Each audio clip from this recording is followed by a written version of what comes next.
Maintenant, comme flash, Bad Religion et leur nouvel album qui s'appelle The New America. La première chose qui m'a sauté aux oreilles quand j'ai écouté l'album, c'est la réalisation très fade, sans relief, par un vrai has-been qui est Todd Rundgren. J'ai rien contre Todd Rundgren, j'en écoutais en 1974, mais là, pour réaliser un album de Bad Religion, je ne comprends pas. Il aurait pas appelé Phil Collins, peut-être, je sais pas, ou Ringo Starr.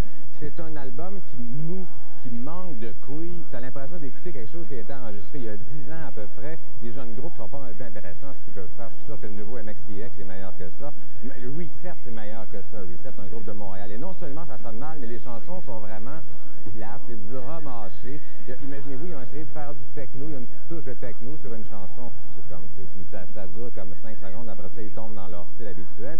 Et c'est dommage parce que c'est un groupe légendaire, mais qui commence à être, en fait, je pense, qui est complètement essoufflé. J'ai déjà aimé ça, Bad Religion, mais ça, j'ai trouvé ça franchement très nul. Et le dernier flash cette semaine, c'est l'album de Veruca Salt, Resolver. Ça ressemble pas mal à Revolver, hein, n'est-ce pas? Je pense qu'ils ont été inspirés par les Beatles, c'est leur 3e album.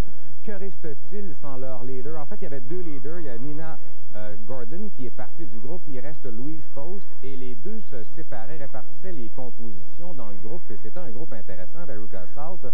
Pourtant, Post a déjà écrit, parce que l'album me déçoit un peu, et Post a déjà écrit de bonnes chansons, mais probablement que ce qui les aidait, c'est cette rivalité. Hein? Chacune écrivait ses chansons de son côté en se disant « Ah, on m'a écrit une meilleure chanson que toi ». Un peu comme Lennon-McCartney, ils n'ont jamais écrit de chanson ensemble. Hein? Ça a toujours été chacun de son côté, mais ils donnaient le crédit Lennon-McCartney.